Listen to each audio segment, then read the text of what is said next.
welcome and thank all of you for coming. I know a lot of you have come from all over the country. One person from Canada. Thank you. That's great. We have a speaker from the Netherlands. We have people from all over, and it's just wonderful. This is a very gratifying meeting for me and the staff, because we have honestly been working for about 2 years on this project. For the last 15 years, we have been either at the University of North Carolina or at the University of Michigan using tailoring technology to create tailored messages and test them in various ways. But in the last 2 years, we started actually trying to package this up in a format that could be distributed to other people and shared so that other individuals, other technology people could improve it, similar to a Linux-like model. So we want to share this, we want people to improve it, we want to make sure that it's available to any educational and research not-for-profit organization in the world. What do we do? Who are we? We tailor information. And the idea of tailoring, I'm just going to represent here as these different words here: demographics, stage of change, perceived benefits, barriers, action plan. These can be anything. These could be your shoe size, they could be your height, they could be your weight, they could be how many steps you took. These are your tailoring measures. Whatever they are on the left side, and we'll be talking about that this afternoon. But whatever tailoring measures you build, you start building messages around those. And those messages are represented by these colored blocks. And if we could collect information from an individual to have some idea of what measures we needed, we could pluck out those measures and put them together, and that would be a tailored message. That's basically the idea behind message tailoring as we've seen it and generally used it. We'll talk about other ways of doing this, and there are other ways, but this is primarily the way we've been tailoring materials. It starts with a group of content experts. You bring those people in, or you have them in-house. You collect data from a user, and you use a combination of technology, media, art, and communication to try to build a picture of that individual as close as possible. So the closer you can make this relevant to the person, the better off you are. Our goal for this week is to think about interventions that have high reach, that can reach a lot of people, that are not clinical programs, like a group therapy program for quitting smoking, that 6 people show up even though there are 500 smokers in your catchment area. And then you get 3 people to quit, and then they go, great, we got a 50% quit rate.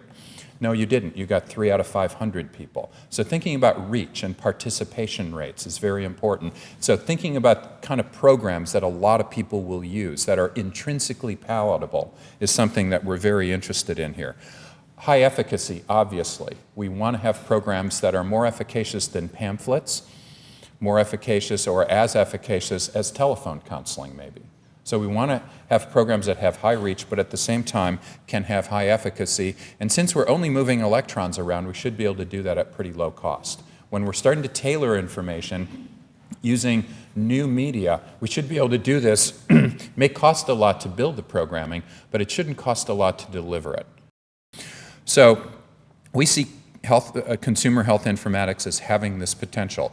We are fairly, in our lab, technology agnostic.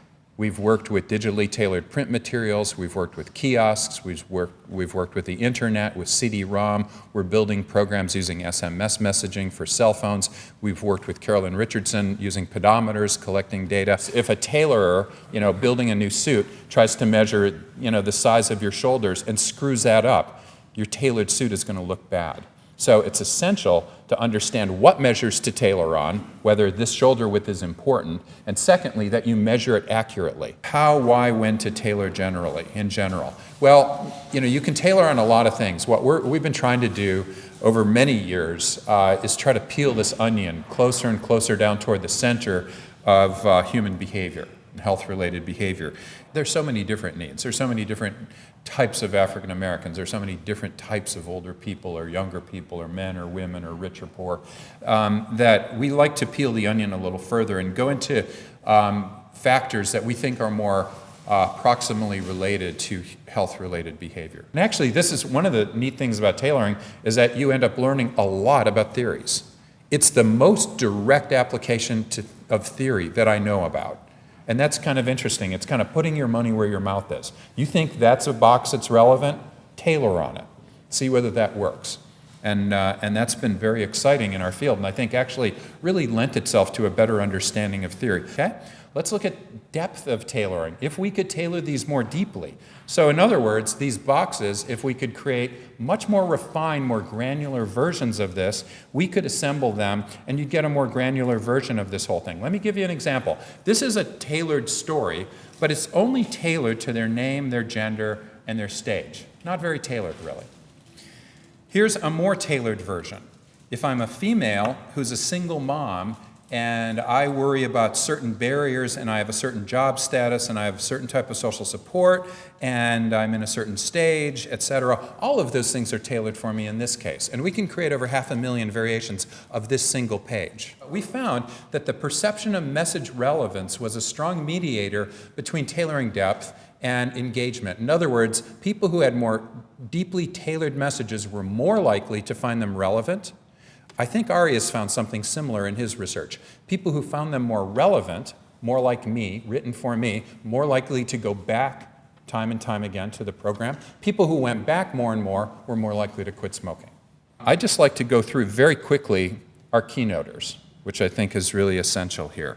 Matt Kruder, who I'll introduce in just a second, is here from Washington University. Matt Kruder used to work with me in our laboratory at the University of North Carolina, and for a while he actually ran that lab. He's a wonderful speaker and can't wait to see him. Ari Dijkstra came in from the Netherlands.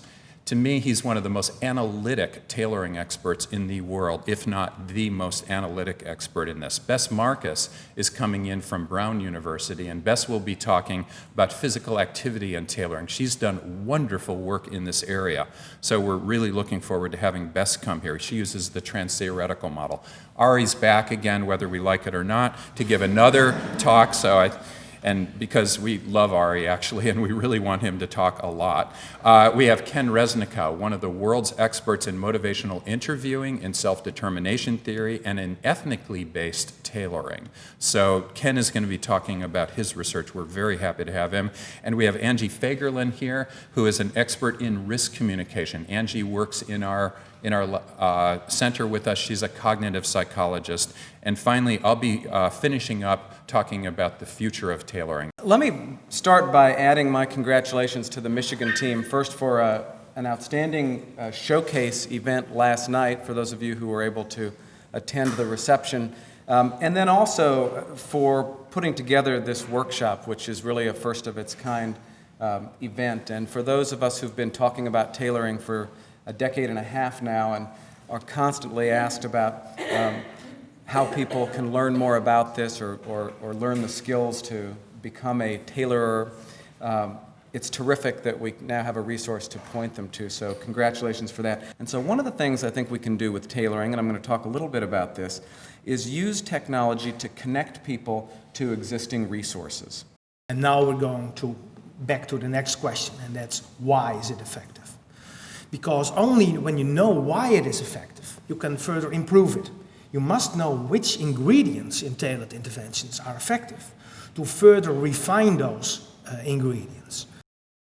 If the questions that you're asking and that you then use, pull for your tailoring are also part of your evaluation and all wind back into the theory, it helps it hold together. For those of you competing for local, national, federal grants, it's critical to have this in there and to have a really clear-cut case about why the theory leads you to approach it this way, how it's going to guide your intervention, and how it's going to guide your evaluation, and it's how it's going to all wrap together. And those tailoring ingredients, they are the seeable and readable features of tailored intervention. So when you see a tailored intervention, say, oh, this is tailored, oh yeah, this and this must be tailored. So those are the tailoring ingredients. Your tailoring can't be effective unless you actually keep people engaged in the interaction, right? If people abandon the site, there's no amount of good tailoring that's going to do it. So maintaining interactional engagement is an important part of it.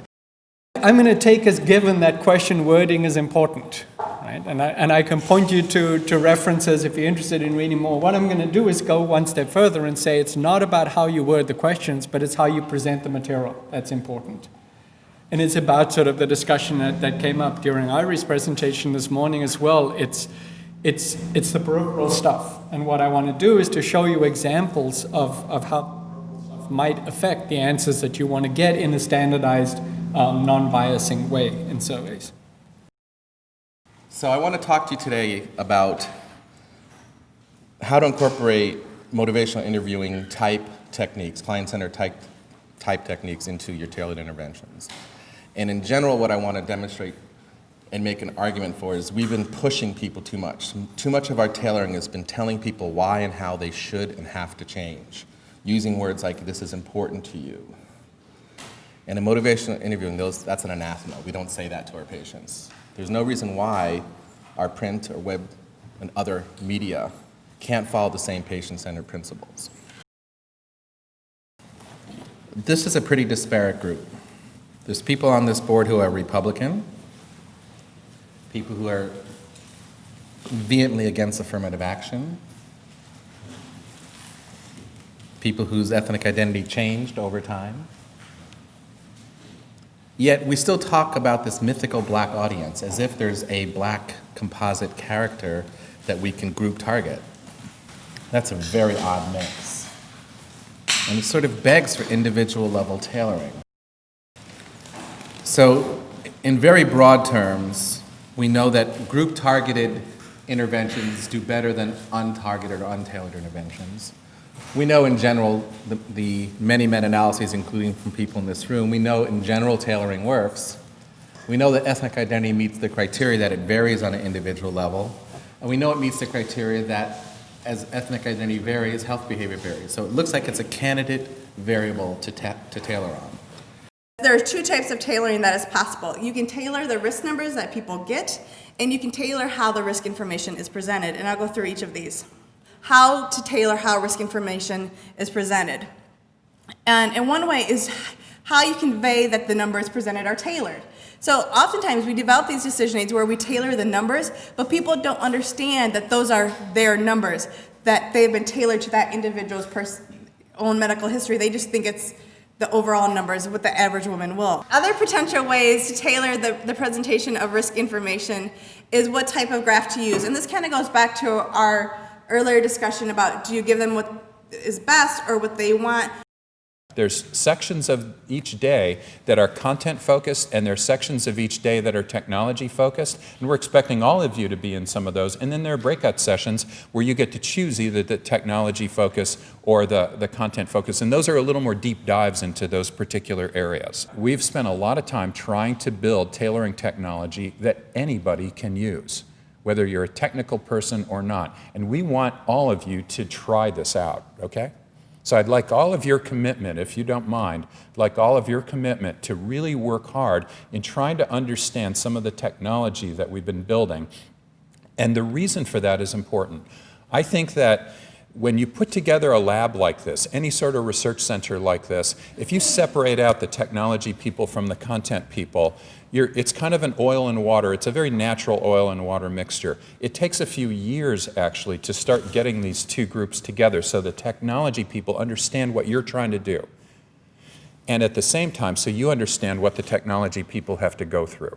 It's very important, and that's one of the things we really wanted to illustrate and have you really get, kind of into the field with, understanding both the technology and the content. So the tech people here, you may have a little shiver up your spine as we talk about all the mushy psychosocial variables of theories that are used in tailoring. The content people, you may have a little shiver up your spine when we start talking about our Michigan tailoring system. So 14 months ago, everybody who's been wandering around the blue shirts loaded up in Ed's living room on a rainy day, and this software was nothing but a twinkle in our eyes. So we had what we called a bake-off. All the programmers came with their own dreams about what this thing would look like, and we talked about the pros and cons of each, and out of that came a design for this software. So the software, which is the Michigan Tailoring System, which we affectionately call MTS, it has two components. One is the engine, which selects the messages and images for people in your studies based on logic that you write. The other component is the workbench, which is a tool for the writers to define the logic and write the messages. Most of the time I'm going to be talking about the workbench because that's what you're going to be using for your purposes. The engine is really in the background. You don't actually see it running. So the workbench has 5 parts. The first is the dictionary, which we've talked about a couple of times. It's where you define your survey and the characteristics that you're using out of your survey to tailor and the values that you've given to each of the response choices that you're asking people in your surveys. This is the MTS flow diagram, and yesterday we talked about the outline, which is on the far left, and you started thinking about the broad concepts that you want to go into your program. We're going to be talking about the input and the survey, which is on the top of that column. But this section right here, this is going to be your survey, which is eventually going to get transferred into your dictionary, into the MTS workbench. You want to make sure that you ask appropriate questions so that you can really narrow in on your particular audience and do any kind of literature review that you can do on the audience that you're hoping to accommodate in your project. But, you know, we use theoretical constructs to direct us to the right psychosocial variables. These are just a few of the theories that we use frequently, and the constructs that correspond are right next to them. Today, the focus really is specifically geared toward messages, and in the 2 presentations that I will be providing for you is focusing on the how to get it done now. So hopefully you guys have been generating many ideas in your head about the things that you want to tailor on for the interventions that you've designed. And now I really want to give you some more hands-on tools to think about when you're in front of the computer and actually writing those messages. So the first presentation here is a little bit more high in the sky, and then when we get to messages 201, it's going to be a little bit more concrete about putting your hands on the keyboard and starting to write. And then this afternoon you're going to have a lot of time to actually get into the Michigan Tailoring System authoring tool workbench to write your messages. We're using our theories to really influence and change self-efficacy, to really change the outcome expectations and attitudes that people might have come notions with before. And I wanted to give you just a brief review of how testing works in the MTS workbench, and then give you a couple of demos of the test case editor, how you enter data into the system, and how you run through preview so you can see what those results look like. And just in case you haven't seen that error bar that Janine was talking to, you can see that as well and how to fix those errors. I just wanted to thank all of you for the hard work that you put in today and across the rest of the days of this workshop. You know, we were sort of adding up mentally the sort of time on task that you've been actually using the software and creating these things. It's actually astoundingly short. I mean, it probably doesn't feel that way to you, but when you consider what you've accomplished, and we've all been inspecting that carefully, in that short period of time, we're just really pleased that you got this far. I think to summarize it as succinctly as I can, I think when we look at the stuff that Vic shows, and we look at the stuff that like Puff City and all those sorts of things, it looks like magic, right? It's like, and then you realize when you're trying to do it, it's like, oh my God, it's really hard work. I can't believe that you can actually use something like this and get something like that. So thinking about all the different things that you actually have to do to get there is probably was our biggest sort of realization. And it truly is, as Vic was saying, application of theory to your project. And I know being trained as a clinician and now becoming a health services researcher, that is a struggle sometimes of how to apply a theoretical model to the project. And this process really helps, you know, you really have to do that along every step. The best way to predict the future is to invent it. And my comment to all of you, and my hope, is that all of you will take that to heart. And rather than thinking about, when you go through your career, how many grants that you've gotten funded, or how many articles that you've had published, or how many frequent flyer miles you have, that you start thinking about what real meaning you've had in the world and whether you've been able to really create the future. Because it will happen. And by the time you've built an R01, by the time you've received an R01 or an R21, it'll be another 3 or 4 years before any of the results actually get out to the real world. So in a way, you need to be a futurist, just like Alan Kay is. You need to think about the future and build your programs to think about that future and not the present.